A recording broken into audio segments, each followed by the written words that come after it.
Bom dia a todos. Vamos dar início a mais uma reunião da disciplina de Neurocirurgia da Escola Paulista de Medicina. Hoje nós vamos abordar dois temas de extrema importância. Um, na osteoporose, as alterações da coluna, da osteoporose, com o grupo da coluna, Dr. Tiago. E um que, para mim, é muito cativante, é um tema que eu gosto muito, é um tema muito difícil dentro da neurocirurgia, que são as infecções. Principalmente infecções na cirurgia mais comum e que todo mundo diz que é mais fácil, na cirurgia de implantes, na cirurgia de válvula. Então, nós estamos trazendo hoje o professor Mauro Salles. Muito obrigado, Mauro, mais uma vez por vir aqui na nossa disciplina para nos falar como se controla esses dispositivos implantáveis e como evitar essa infecção. Por favor, Mauro, bom dia. Bom dia, muito obrigado, professor. Bom dia, senhoras e senhores. Bom dia. Bom dia, neuronautas. Ah, não, está ali. Não, perdão, neuronautas. Neuronautas, muito bom dia, muito obrigado pela oportunidade. Essa, para mim, é uma oportunidade extremamente empolgante, porque a partir daqui, nós não só pretendemos, com a autorização dos senhores, do professor, de todos os senhores, começar a fazer um casamento um pouco mais próximo. O casamento, no sentido de trabalhar com esses pacientes com possibilidades de cirurgias, com dispositivos neurocirúrgicos ou não, nos métodos de prevenção, diagnóstico ou tratamento. Ou então, sair um pouco da parte mais pesquisa, apesar de que fazemos pesquisa, já começamos a fazer esse casamento na pesquisa, mas agora na parte prática, para que a gente possa falar a mesma língua, todos nós, não só ajudar os pacientes, mas aprender também. São os meus conflitos de interesse. A primeira discussão, como sempre, é que o olhar do infectologista não pode ser um olhar generalista, porque esses dois compartimentos, o osso e a presença de implantes, são completamente diferentes de uma infecção num tecido como pele, como osso, alguma coisa nesse sentido. Então a gente vai passar um pouco nessa discussão, mas o primeiro artigo que eu gostaria de colocar para os senhores é essa experiência de Charité, Universidade em Berlim. Eu tenho bastante colaboração com o professor André Trampus nessa universidade, e a ideia dessa universidade é bem parecida com a nossa. Ou seja, esse casamento desta interdisciplinaridade entre especialidades cirúrgicas que realizam implantes e uma especialidade subespecialidade da infecto, que possa fazer esse conhecimento e melhorar essa dinâmica como um todo, e todo mundo aprender e os pacientes também se beneficiarem. Nesse estudo, a ideia foi estabelecer medidas de prevenção e medidas de controle de infecção. As medidas de controle de infecção é melhorar o diagnóstico. Sem identificar micro-organismo no implante, não dá para a gente melhorar diagnóstico e, consequentemente, tratamento. E, a partir daí, as outras medidas. Mas olha que interessante, se os senhores puderem observar aqui, nessa parte de baixo do diapositivo. Peço desculpa, ele está um pouco contaminado de informações, mas o estudo fez uma avaliação de antes, durante e depois, e foi publicado em 2023, e deu para identificar mais micro-organismos, deu para melhorar a condução dos pacientes do ponto de vista neurocirúrgico, diminuindo as revisões, diminuindo as infecções graves e, obviamente, diminuindo a mortalidade. Isto é exatamente este casamento que nós queremos propor para os senhores e para as senhoras. Esperamos que a gente consiga subir no altar e seguir um caminho felizes para sempre. Bom, o que nós fazemos no dia a dia, nós somos orto-infecto, mas eu sou da disciplina de infectologia, que eu trabalho especificamente com biofilme e implante, mas eu gostaria que os senhores entendessem que a importância dessa relação vai ser melhorar os métodos diagnósticos, melhorar os métodos de tratamento em associação e também fazer prevenção. E aqui todo mundo junto, ou seja, um grupo em que a gente possa trabalhar para ter um olhar com esta característica, o micro-organismo que faz infecção nos dispositivos neurocirúrgicos e no osso propriamente dito, ele não está nadando, ele não está de vida livre normalmente. Se ele não está de vida livre, normalmente os neutrófilos não chegam nessa região. Se não tem neutrófilo, não tem pus. Se não tem pus, não tem cara de infecção. Se não tem cara de infecção, os senhores podem não perceber a importância do manejo cirúrgico na hora, ou seja, de entender a importância de coleta de material, de pesquisa, de encarar esta forma como um outro conceito. E aqui é importante os senhores entenderem esse conceito. O conceito é assim, ó. não é que isto não é uma infecção, porque eu não estou vendo. É que, com certeza, pode ser uma infecção, e o meu trabalho é ter certeza que não é. Se é ter certeza que não é, eu preciso coletar material, estabelecer todas as medidas, porque é o que acontece. Os pacientes melhoram e pioram, ficam com aquele granuloma, que os senhores chamam de granuloma muitas vezes. Não é um granuloma, gente, é uma fístula. É uma fístula, só que não exteriorizou para a pele muitas vezes. E chama-se de granuloma, mas na realidade é um micro-organismo que, como dizem os mineiros, garrou. Se ele garrou, vai ser difícil a gente conseguir resolver, se resolver tardiamente. Se resolver precocemente, sem dúvida nenhuma, é incrível a evolução. Senhores, a importância maior dessa discussão é que nós, o nosso trabalho, o nosso objetivo, junto com os senhores, é um só. Primeiro, salvar implante que está infectado, que tem biofilme. Sim, isto é possível. A primeira coisa é salvar implante. A segunda coisa, obviamente, é salvar a vida do paciente. E, a partir daí, melhorar todo o sistema em cima de um custo muito grande, que são as infecções associadas a implantes. O que eu vou discutir com os senhores muito rapidamente são dois contextos quando uma infecção compromete o osso e um implante propriamente dito. Primeiro, essas infecções são completamente dentro das células. Olha que incrível. Durante anos, nós acreditávamos que os vírus se multiplicavam sempre dentro das células e estava resolvido o problema, porque as bactérias eram só fora das células. E a partir daí nós desenvolvemos antibióticos que concentram fora de células e antivirais que concentram dentro das células. Tudo mudou, porque agora nós entendemos que as bactérias, qualquer uma delas, tem capacidade de concentrar dentro das células. O problema é que não temos antibióticos bons para concentrar dentro das células. Temos poucos, e a partir daí a gente tem que saber lidar com eles. E o outro problema são os biofilmes propriamente dito. Esse é um estudo muito interessante, que não é do nosso grupo, mas ele mostra que as bactérias entram dentro da célula e se multiplicam dentro da célula, perpetuando as infecções, e aqui dá para ver na microscopia eletrônica de varredura facilmente um implante na microscopia de grande aumento, já mostrando biofilme garrado. Bom, os biofilmes, sim, garram muito facilmente em vários dispositivos que os senhores usam. Eles agarram, isso aqui é um estudo bastante antigo, mas ele é muito interessante para mostrar que a adesão do micro-organismo ela é extra e intraluminal.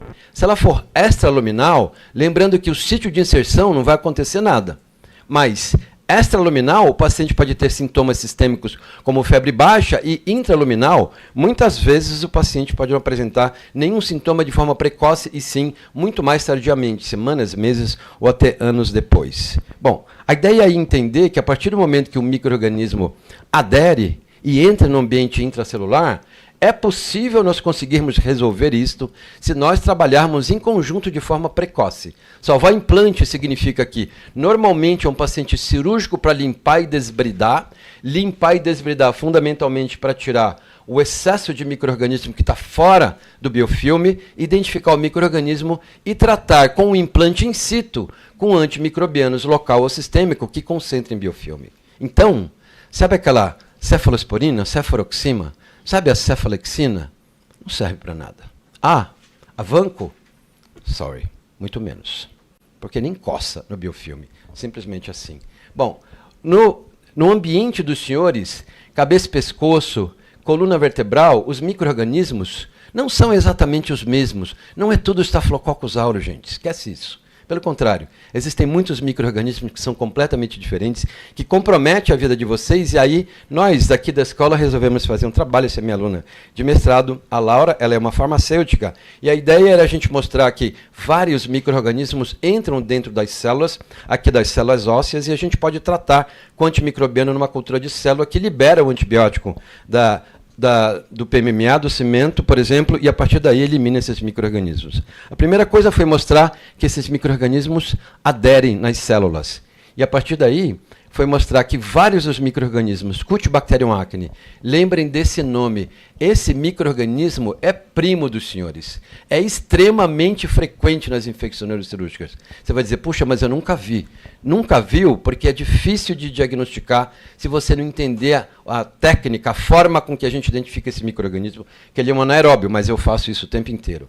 Vários micro-organismos que os senhores talvez não conheçam tanto, como Staphylococcus caprati, Staphylococcus hemolíticos, Staphyloepidermidis, o Staphylococcus warneri, nós identificamos e resolvemos testar se esses micro-organismos invadem, internalizam e sim, eles invadem, interagem com as células, internalizam completamente, eles vão para dentro da célula e ali eles vivem, ali eles se multiplicam. E dá para ver claramente, na microscopia eletrônica de varredura, esses micro-organismos sobrevivendo e se multiplicando dentro dessas células no nosso estudo. E a partir daí, na segunda fase desse estudo, a gente quis saber se nós oferecermos um tratamento antibiótico que não fosse endovenoso, mas que fosse local, se esses micro-organismos dentro das células poderiam diminuir. Então a gente usou aqui BIDS, que é cimento, com antibiótico, e primeira coisa, a gente resolveu ver se essas células iriam morrer na presença desse antibiótico em altas doses liberadas, e depois a gente avaliou se as bactérias iriam ser eliminadas ou reduzidas dos antibióticos liberados do cimento e não de forma endovenosa. Claro, isso é uma cultura de célula, mas a gente fez a viabilidade.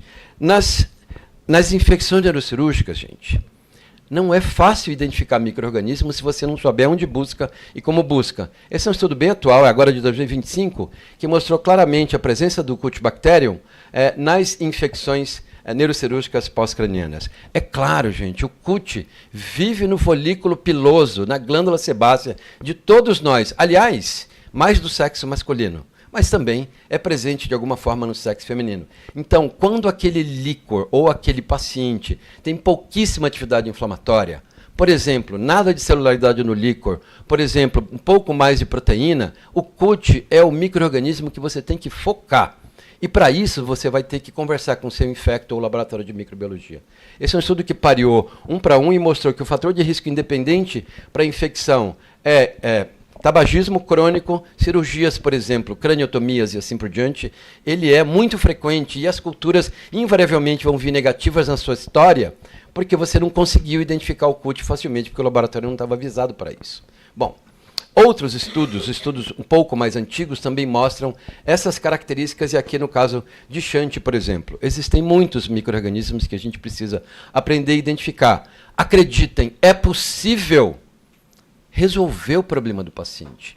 É possível você não abandonar o seu dispositivo, o paciente conseguir ter um bom controle, se nós entendermos essa dinâmica toda. Esse é um estudo que a gente fez na escola, por exemplo, da Mariana com Cutibacterium acnes, que a gente fez em ombro, porque nós queremos entender um marcador genômico que faz com que o CUT deixe de ser um colonizante no folículo piloso e invada, e ele invade no intraoperatório. Senhores, não é culpa de ninguém. Isto não é culpa do cirurgião. O micro-organismo vai entrar invariavelmente. Se ele vai ser patogênico ou não, aí depende dele, não depende do senhor. Depende do paciente, mas fundamentalmente da genômica deste paciente. Nesse estudo a gente avaliou, por exemplo, 84 cirurgias limpas e encontramos muitos CUTs dentro do tecido ósseo profundo e da articulação, e nenhum desses pacientes evoluiu para a infecção, porque a gente seguiu 1 ano e fez complexo clonal e assim por diante. Prevenir, sim. Como eu posso prevenir? E aqui está uma coisa fundamental nessa história. A prevenção não pode ser universalizada igual para todo mundo. O cardiopata, nefropata, o coronariopata, o paciente que tem muitas morbidades, mas fundamentalmente aquele paciente com cirurgias de revisão, outras cirurgias prévias ou cirurgia de emergência, não pode ser tratado com um indivíduo que não tem nenhuma morbidade, fazer cefazolina para todo mundo e o senhor achar que vai ficar tudo legal. Não é assim. Além do básico, que nós já fazemos no dia a dia, outras coisas precisam ser feitas. Existem vários guias ingleses, europeus, americanos da Organização Mundial de Saúde que orientam o básico, mas o nosso objetivo não é oferecer para vocês o básico, é oferecer o tailored, ou seja, como podemos individualizar o risco de cada procedimento ou de grupo de pacientes específicos. Isso a gente já faz no dia a dia, senhoras e senhores. E a partir daí é possível a gente entender essa dinâmica para resolver o problema de todos os senhores, ou pelo menos mitigar as infecções sem dúvida nenhuma. Uma das coisas fundamentais é esse micro-organismo, Staphylococcus aureus de colonização nasal. É muito comum Staphylococcus aureus de colonização nasal nas cirurgias com implantes produzirem infecção. E no nariz, não tem nenhum sintoma, gente. Nós, médicos, profissionais de saúde, somos mais colonizados do que a população normal. Mas muitos dos nossos pacientes não têm absolutamente nada. É uma colonização, mas é absolutamente um fator de risco para a infecção, de cirúrgica infecção profunda associado ao implante. Por quê? Porque nós precisamos de um inóculo muito pequeno para ser introduzido durante o perioperatório e aderir num implante para poder fazer uma infecção. Então, uma cirurgia com implante tem um risco maior, obviamente que o inóculo é menor. E a gente não só observa infecções de sítio cirúrgico, como a gente também observa nas infecções associadas à coluna e também as do sistema nervoso central. Não se enganem, se nós não buscarmos colonização nasal no pré-operatório, os senhores vão ter uma taxa de infecção maior, sem dúvida nenhuma. E aqui nós podemos fazer isso, no dia a dia, porque nós fazemos isso para vários pacientes. Várias outras medidas, e aqui não vale muito a pena discutir especificamente e direcionadamente. Nós viemos propor para os senhores esse casamento no sentido de dizer, olha, podemos prevenir, podemos diagnosticar, podemos tratar. E a Infecto usa essa coisa aqui, ó. PKPD, que nada mais é do que nós oferecermos um antibiótico. O antibiótico tem que chegar no local correto, tem que eliminar o micro-organismo e não pode produzir evento adverso. Mas os antibióticos não são iguais, gente. Por exemplo, um antibiótico que o senhor compra com uma caixa de R$100 pode simplesmente ser eliminado pelas fezes R$80. Ou seja, ele não vai para lugar nenhum. Ele não vai para o sangue. E se eu oferecer um antibiótico que não vai para o sangue, obviamente, não vai para o seu tecido, obviamente, não vai resolver o seu problema. Então, a partir daí, é isso que nós estudamos, PKPD. Mas o que eu quero mostrar especificamente para os senhores não é como os antibióticos funcionam, mas como nós podemos fazer para entender melhor o impacto da terapia antimicrobiana nos procedimentos neurocirúrgicos, e isso a gente pode fazer, sem dúvida nenhuma, nós já fazemos isso. Por exemplo, nós seguimos os estudos de PKPD, que são os mais importantes feitos na Universidade da Dinamarca, em que analisa, olha que interessante, quando se oferece, por exemplo, vancomicina no modelo porcino, e parece que na Dinamarca não tem mais porco, porque eles usam modelo porcino para tudo, e é um grupo espetacular do ponto de vista de PKPD. Olha que interessante. Quando a vancomicina está no sangue, ela é ótima. Entretanto, o problema dos senhores não é o sangue. O problema dos senhores, por exemplo, é o osso esponjoso. Ou é o sítio de infecção ao redor do implante. E sabe qual é a concentração da vanco nesse lugar? É irrisória. Ou seja, o senhor está ficando menos angustiado do que o paciente realmente sendo tratado. E existem vários modelos, e esses modelos nós reproduzimos também. Não nesse sentido, porque eu não trabalho com animal de experimentação, mas no sentido de entender, como eu acabei de mostrar aqui, antimicróbio não liberado de biomaterial pode concentrar eficientemente em locais onde precisam. Por exemplo, no disco intervertebral, que é muito difícil concentração de antimicrobiano, e como nós fazemos? Aumentamos a dose, fazemos diminuição do intervalo, infusão contínua de antimicrobiano, por exemplo, nesse outro modelo que analisou utilizando a microdiálise, que é a melhor tecnologia que nós temos atualmente. Então, quando você faz infusão contínua para tratar uma infecção associada a uma osteossíntese infectada de coluna, seja um CAGE, por exemplo, ou plaque parafuso, é melhor, por exemplo, fazer infusão contínua do que infusão intermitente de antimicrobiano. Isso, senhores, nós podemos oferecer em conjunto, em casamento. Então, o que nós queremos é aqui começar a propor esse relacionamento um pouco melhor. Então, eu termino aqui com essas considerações. Infecção em implante é uma infecção que deve ser tratada de forma multidisciplinar. Invasão bacteriana intracelular muda completamente o cenário clínico das infecções dos senhores. Não é febre e calafrio normalmente, gente. Não é pus. É um outro olhar. As infecções normalmente não são só por estafilococcus, mas todos esses micro-organismos invadem as células. A consequência clínica é doença crônica, normalmente. E aí a perda dos implantes, que é o grande problema. Então o nosso trabalho, mais uma vez, é salvar implante. O máximo possível, o mais precoce possível. E a gente consegue fazer isso com antibiótico. Bom, eu vou passar para o Leonardo aqui rapidamente, e o Leonardo vai fazer umas considerações sobre o ambulatório que ele tem e estamos dispostos a receber pacientes dos senhores. Bom dia, pessoal, tudo bem? Conheço algumas pessoas aqui. Sou Leonardo, fiz faculdade, residência aqui, fiz fellow de neuroinfecção na Emílio Ribas e agora estou como TAI aqui da disciplina de infectologia, assistente do Dr. Sandro também no ambulatório dele de neuroinfecção. E junto com o Dr. Mauro a gente veio fazer essa proposta, né, de começar a entender a dinâmica, né, qual que é o perfil aí das infecções neurocirúrgicas, principalmente relacionadas a dispositivo. A gente está começando um projeto agora com a Isabela, né, que é aluna de iniciação científica também, para a gente, com participação da doutora Ana também, do Dr. Marcos, para entender, levantar dados, né? Saber o que é que está acontecendo nas nossas infecções relacionadas a dispositivo. E a proposta é basicamente, a gente tem um ambulatório meu da infectologia, tem um ambulatório do Dr. Sandro também, que a maioria dos residentes passa aí. E a gente está à disposição aí para receber os pacientes, eventualmente qualquer uma das áreas aí da neurocirurgia tiver problema com algum paciente, ambulatorial ou internado, né? A gente voltar na interconsulta de infectologia também, então a gente pode ajudar a manejar aí os pacientes que estão internados. E é isso, agradecer o espaço aí, era só para fazer esse convite mesmo. Obrigado. Obrigado, Leonardo. Obrigado, Mauro. Alguma pergunta, professor Mauro?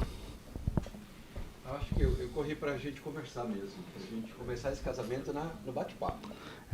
O Franz enche de vancomicina nos implantes que ele põe. O que você acha disso? Na prevenção? Tá.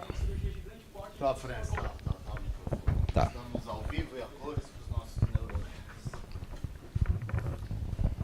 neurônios. Tá filmado, né? Mas deixa eu admitir, eu sou casado com uma infectologista e ela não gosta da ideia, né? Mas a gente foi fazer pela Sociedade de Neurocirurgia, uma preocupação. Ela não gosta. A gente trabalha com implante, uma coisa que destrói nosso resultado é a infecção, Sim, Dr. Mauro Salles. sim, E aí a gente fazendo uma análise e baseada em estudos mais retrospectivos, estudos clínicos mais retrospectivos, a gente achou que a vancomicina tópica, ela tem um efeito protetor sobre infecção. Isso primariamente, como profilaxia e não como tratamento. Sim. Né? E acabou saindo essa publicação, né? E a gente tem feito de rotina em cirurgia de grande porte, né? E minha esposa, como infectologista, ela tem várias críticas, né? Um uso off-label do remédio. Sim. Né? A vancomicina tópica não tem evidência nenhuma, né? Ela foi testada para ser feita endovenosa. Mas, de qualquer forma, como é uma complicação que para a gente estraga muito, a gente acaba fazendo para cirurgia de grande porte, o paciente fica muito tempo aberto, claro. Né? Uma exposição muito grande. Eu vou perguntar o nome da sua esposa, desculpa. Janaína Goto. Janaína, bom, eu trabalho com isso há muitos anos, então dizer que não tem evidência nenhuma não é verdade. Existem centenas de evidências. Não só existem centenas de evidências, como ensaio clínico, tá bom? Mas o ensaio clínico não é na prevenção da cirurgia primária de coluna. A cirurgia primária de coluna tem meta-análises que são super boas. A última meta-análise do ano passado, super boa, que mostrou claramente que fazer vancomicina em pó em cirurgia primária, mesmo grandes cirurgias, não reduz a taxa de infecção para bacilo gram-negativo e, pelo contrário, aumenta a taxa de infecção por bactérias gram-negativas. Então, eu fiz uma revisão, por exemplo, porque nós fizemos o Consenso Internacional de 2025, que foi agora na Turquia. O mundo inteiro estava lá e nós da Escola Paulista fizemos, e a parte de profilaxia era minha. Então, por exemplo, ficou claro, e eu mostro para você o estudo, que é melhor você fazer terapia em associação sistêmica, por exemplo, nas grandes cirurgias, crianças de coluna, é melhor para reduzir taxa de infecção se você faz o que a gente chama de terapia preemptiva, que não é profilaxia. Ou seja, você associa, por exemplo, vancomicina com um aminoglicosídeo, por exemplo, e estende o tempo de tratamento, porque essas infecções são muito grandes, o paciente é desnutrido, tem um sistema de proteção de partes moles muito pequena. E a partir daí, esse estudo, e eu tenho aqui para mostrar para você quando acabar, e aí você leva para a sua esposa também, para mostrar o quão importante é entender que esses pacientes não podem ser tratados como todo mundo. Talvez seria interessante também ela vir discutir no Horta Infecto como é importante nós entendermos a individualização de certos procedimentos. Então você está certo na sua preocupação. Aumenta a taxa de infecção em cirurgias grandes, em criança. Existem grupos com taxa de infecção de até 20%, o que é proibitivo, mas vários grupos no mundo inteiro já entenderam que é melhor individualizar. Mas a individualização não pode ser só com pó de vanco, se muitas infecções que o senhor tem é por bacilo gram-negativo. Então aí não é uma boa ideia, porque realmente só seleciona. Então ela está parcialmente correta. Mas dizer que não tem evidência também não é, porque eu mesmo produzo evidência, talvez ela busque no PubMed, o que a gente produz aqui. Obrigado.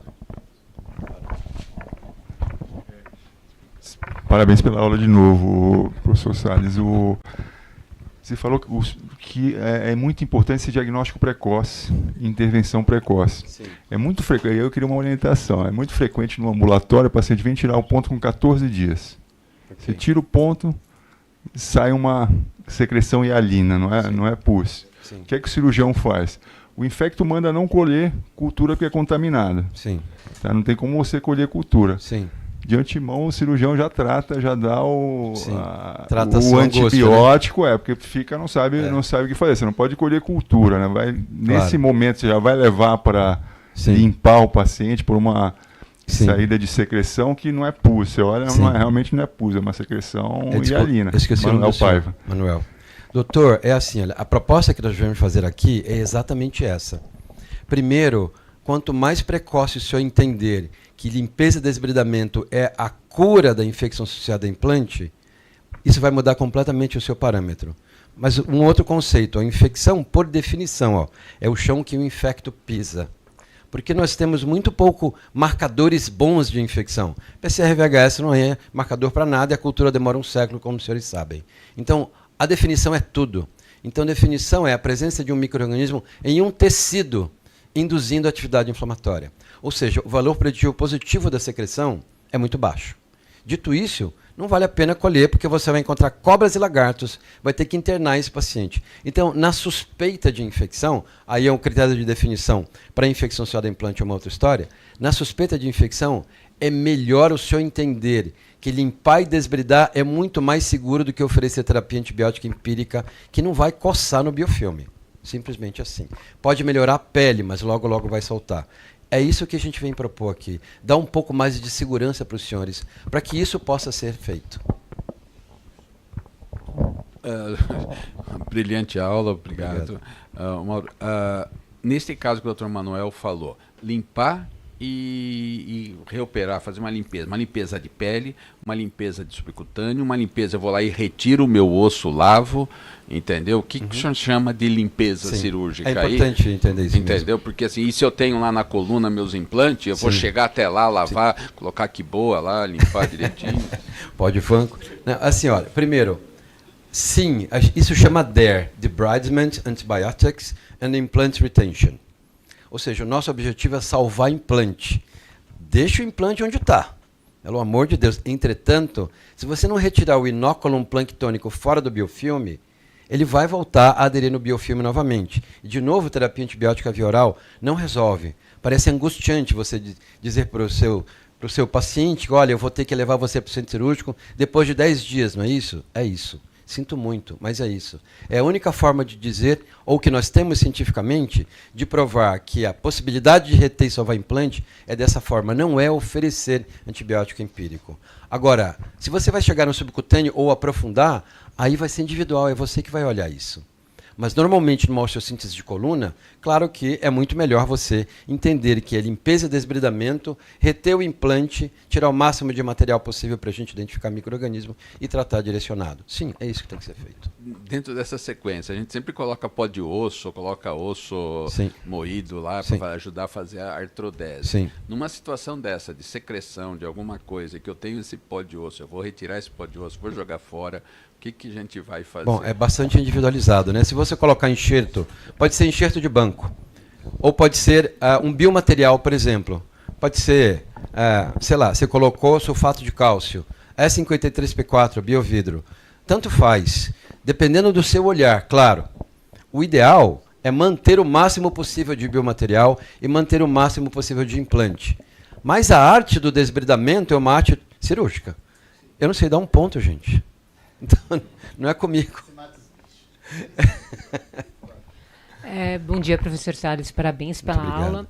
Meu nome é Patrícia, eu faço parte do grupo da neurocirurgia pediátrica. E aí o que eu queria propor para o senhor é também a parceria no grupo da pediátrica, porque nós tivemos uma experiência recente que foi muito contrário do que a gente viveu aqui, né? Então, é uma criança que tinha uma mielomeningocele com uma cifose importante, osso exposto, só que quando ela vinha em consulta, aquela problemática toda, a pele se encontrava fechada, uma pele extremamente frágil e tal, e a gente propôs, assim, e os exames todos negativos, PCR negativo, né, infecção de muito tempo. Exame de imagem, a gente não consegue fazer o diagnóstico de osteomielite, né, é muito difícil. Então, mesmo com esse conceito de que não fecha, né, a pele que não fecha é osteomielite, a gente não conseguiu tratar. A gente não conseguiu tratar, e aí ela foi para a cirurgia, para a correção da cifose, e no intraoperatório nós colhemos o material e nós encontramos 3 tipos de Staphylococcus.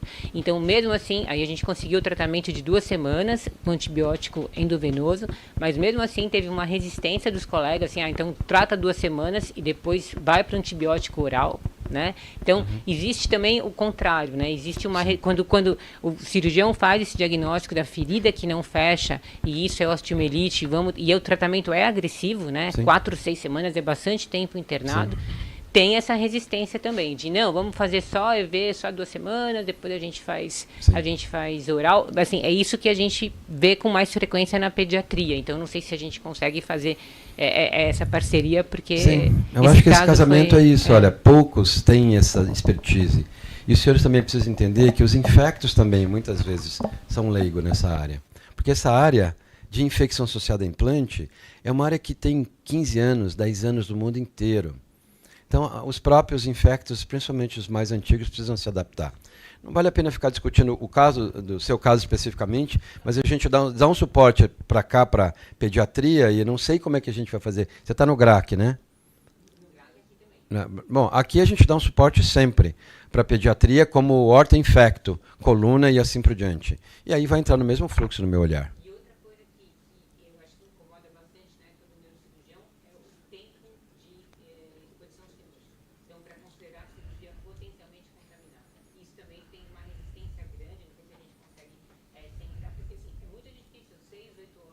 Sim. Várias pessoas entrando. Sim. Mudança de lúbrico. Claro. Isso aumenta muito a chance de infecção. Claro. E aí, quando a gente vai discutir profilaxia, eu sei bem que profilaxia não é tratamento. Sim. Mas como que a gente consegue controlar esse tempo de cirurgia prolongado que vai evitar... Claro. Desculpa, eu esqueci o nome da senhora, Patrícia. É exatamente isso que a gente acabou de colocar para o professor. Não tem como você fazer profilaxia cirúrgica para todo mundo igual. Entretanto, eu não sou controle de infecção. Então, na orto-infecto, ou na disciplina de infectologia, na clínica, eu não uso termos de controle de infecção. Infecção de sítio cirúrgico superficial e profundo. I don't care.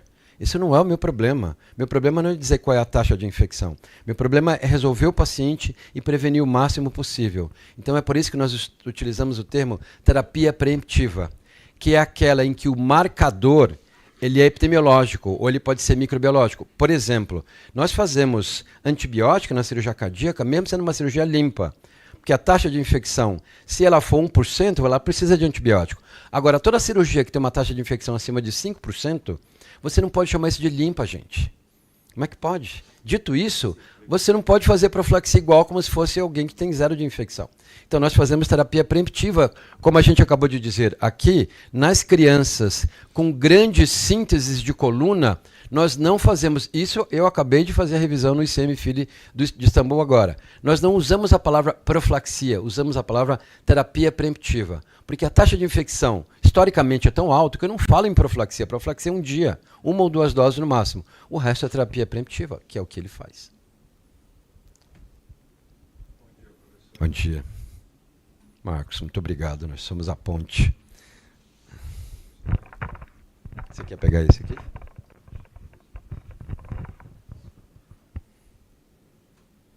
Acho que pega esse aqui.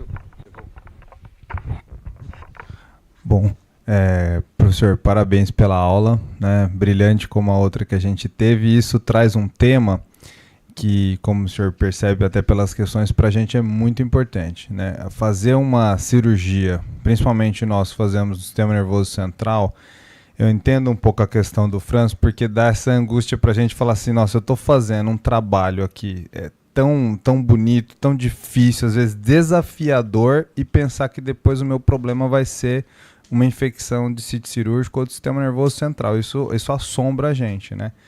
Eu acho que essa proposta do senhor vem para trazer assim, essa questão de personalizar o tratamento, é algo que a gente vê, porque muitas vezes é o que o senhor está falando, só que o sistema do controle de infecções ele é muito rígido ali, ele sempre está querendo pôr para a gente a cefuroxima 48 horas, a gente está vendo que aquilo ali não vai funcionar, só que, como o senhor falou assim, alguns infectos não têm experiência, a gente não tem a experiência de fazer o oposto, e ninguém que apoie para fazer o oposto, né? Do sentido assim, o exemplo de um caso de urgência ou um caso que está internado há um tempão, um paciente com estado consumptivo, aí você vai pôr uma DVP, tá aqui um tráqueo, gastro, aí não, cefuroxima 48 horas vai resolver. Você pensa assim, nossa, se essa válvula infectar, ele vai ficar mais um mês aqui com DVE, com não sei o que, com ventriculite.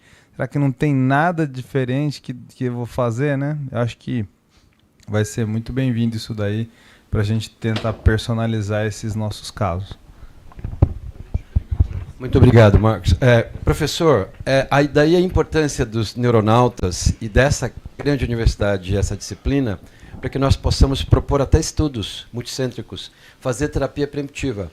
Eu tenho plena consciência disso, porque eu também entendo o fundamental controle do uso inadequado de antimicrobiano e a quantidade enorme de bactérias pan-resistentes. Mas eu prefiro fazer terapia preventiva, por exemplo, para um paciente que eu sei que tem uma taxa de infecção de 10% no meu serviço, do que 10% desses pacientes que vou querer vão ficar um ano com antibiótico internado por meses. Obviamente, esse é o olhar. Então, sim, nós podemos propor estudo e nós estamos aqui para isso, para que todos os senhores fiquem mais seguros, levem essas informações para fora da universidade e a gente possa resolver o problema. Posso fazer mais uma pergunta? Claro, por favor. E a troca de implante na infecção, por exemplo, na craniotomia? Tá. Você tirar a debridade, por exemplo, tem uma infecção de craniotomia, sim, tira. No mesmo momento você coloca um implante de titânio, por exemplo, sim, uma placa de titânio e ele trata com antibiótico. Sim.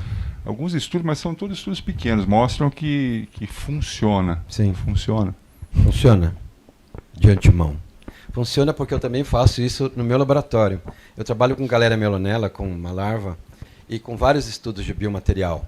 Existem muitas cirurgias, isso chama revisão em tempo único.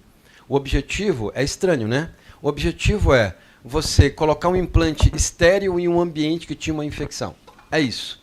Mas sim, todos nós, há séculos, mas há anos, estamos trabalhando muito para mostrar que esse modelo ele é plenamente factível e o mais importante do que isso, a taxa de recorrência não muda comparado com 2 tempos de tempo único.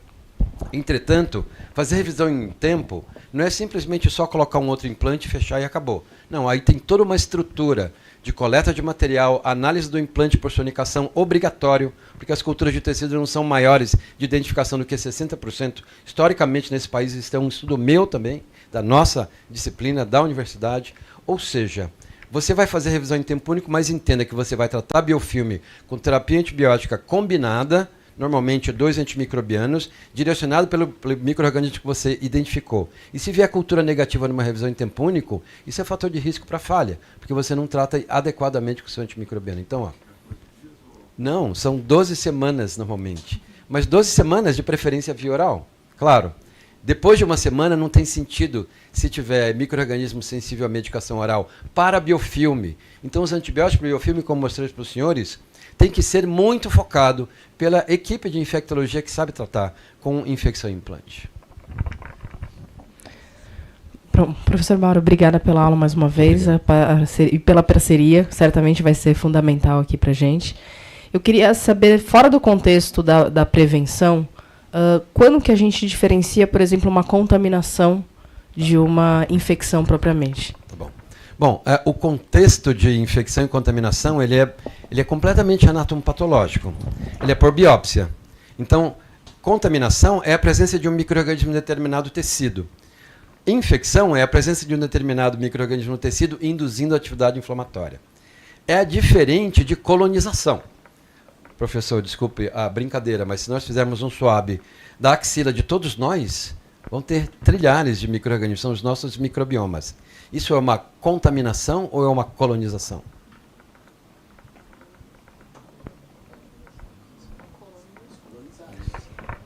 Estamos colonizados, não estamos contaminados, porque nós esperamos um micro-organismo nesse tecido. Então, um micro-organismo que não esperávamos um determinado patógeno, mas ele foi identificado, mas não induziu atividade inflamatória, ele é um contaminante. Dito isso, ele é um diagnóstico anatomopatológico, biópsia e anatomopatológico. A gente precisa encontrar o neutrófilo naquela história ou não. Professor, obrigado pela aula. Eu sou o Thiago, sou do grupo de coluna. Olá. E igual o Franz, a gente tem as mesmas angústias aí a respeito dos implantes. E minha dúvida é a respeito dos pacientes que a gente atende bastante, por exemplo, espondilite anquilosante e uso de imunomoduladores, né? Recentemente eu tive um caso onde, a despeito aí de toda a discussão, né, de tentativa de prevenção da infecção, foi suspenso o medicamento imunomodulador, né, o Actenra, no período que foi sugerido pelo colega e retornado depois de um tempo. Então, esse paciente evoluiu com uma dor lombar muito tardia, que foi uma dorzinha que não... Dei exames laboratoriais, como o senhor mencionou, normais, e quando a gente fez por uma sugestão de um colega infecto, olha, suspende um pouquinho o Actenra, tem elevação de interleucina, né, porque é um inibidor de interleucina, infecção fúngica. Sim. Então, minha dúvida é a respeito se existe algum estudo ou na sua experiência, qual que é a melhor prática a respeito no tratamento desses pacientes, né, na prevenção. Né? Na verdade, na prevenção. Né, na prevenção, como que a gente deve fazer, suspender, se existe um tempo de suspensão prévia, né, da cirurgia e depois de retorno dessa medicação, dessas medicações. O que a gente faz? Esse é no nosso ambulatório.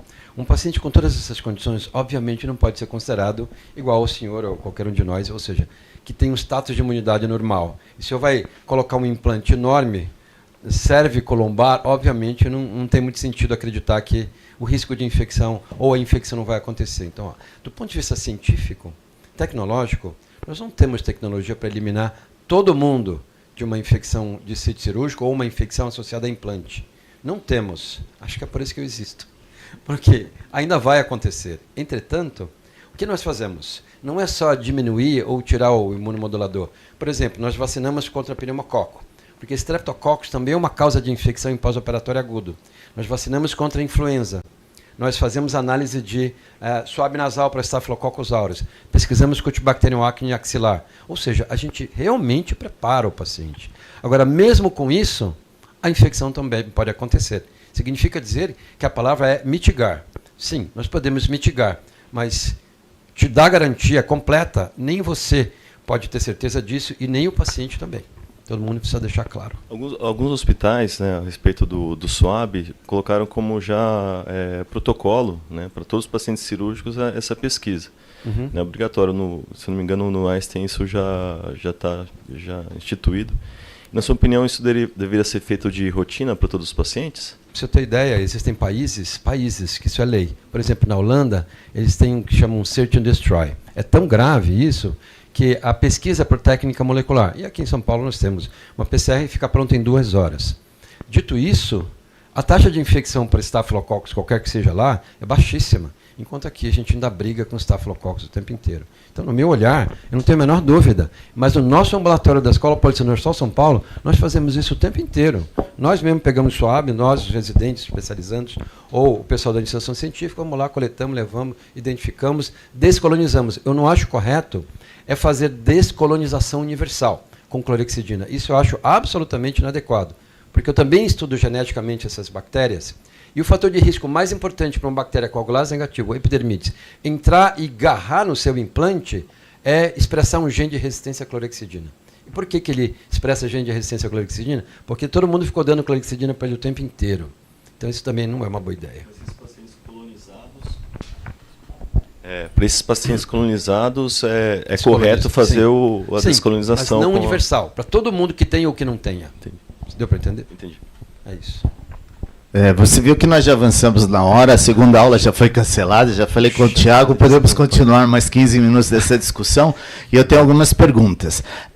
Nós temos implantes de catéteres de válvula, e válvula é o nosso problema, que liberam antibiótico. Sim, libera bacitracina e rifampicina e durante 6 meses, né? Vale a pena, porque todos os estudos são de pessoas que têm compliance com a empresa. A gente sabe, o pessoal lá de Liverpool, eles ganham para fazer os trabalhos só vendem lá. Isso é válido? Sim. Bom, eu não consigo responder com certeza, mas em animal de experimentação, o que nós fazemos é a gente estressa os animais com fatores de risco. Então, cirurgia de revisão, por exemplo, ou o paciente que já teve infecção prévia. E aí, nesse caso, e a gente não faz isso só, implantes impregnados, gente, vocês vão ver as centenas. É impressionante a evolução da implantologia atualmente, em que você pinta um implante com hidrogel impregnado nanotecnologicamente com substâncias antibiofilme e assim por diante. Não dá mais para ficar longe disso, mesmo eu como infecto direcionado a esses estudos, não consigo mais acompanhar. Mas respondendo para o senhor, eu acredito que se o paciente tem alto risco, no meu olhar vale a pena. No meu olhar é custo-benefício, mas indiscriminadamente, não. O custo é enorme. O custo é enorme, exatamente. O custo é enorme e nem sempre eles deixam refrigerado. Você pega aquilo, já ficou fora da geladeira 2 dias porque estão entregando e nem sempre. Mas existe um implante de prata. Sim. E aí eu fico perguntando para os colunistas, por que vocês não põem a prata nas ligas que vocês fazem? Vocês fazem liga de tudo, de cobalto, de não sei o quê, para ficar mais firme, mais maleável, não sei o quê. Por que não põe junto da liga a prata? E a prata previne mesmo a infecção, é verdade, não é? Bom, eu também estudo isso, eu adoro estudar implante. Então a gente estuda a liga de cromo e cobalto, aço inoxidável. Primeira coisa, o aço inoxidável não é stainless somente. É muita coisa, é níquel, é cádmio, é molibdênio. E todo mundo já viu uma metalose na vida, provavelmente. Não sei, o pessoal que, principalmente nos implantes antigos. E metalose não só é um fator de risco para a infecção, como confunde para a infecção também. Então, a gente estuda muito os biomateriais e a relação dos biomateriais com a adesão de micro-organismos. Sim, prata tem uma enorme capacidade de mudar a arquitetura da superfície do biofilme. Então, a prata não mata bicho.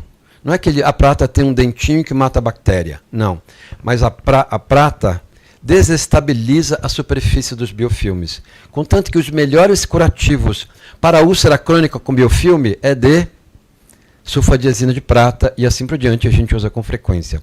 Mas o problema da prata é que ela também entra dentro dos osteoblastos. E se ela entra no osteoblasto, ela vai entrar no osteócito. E o osteócito vai ficar lá 10, 15 anos. E aí, sem dúvida nenhuma, o risco de eliminar ou de não ter osteointegração existe. Então eu não acho que vale a pena.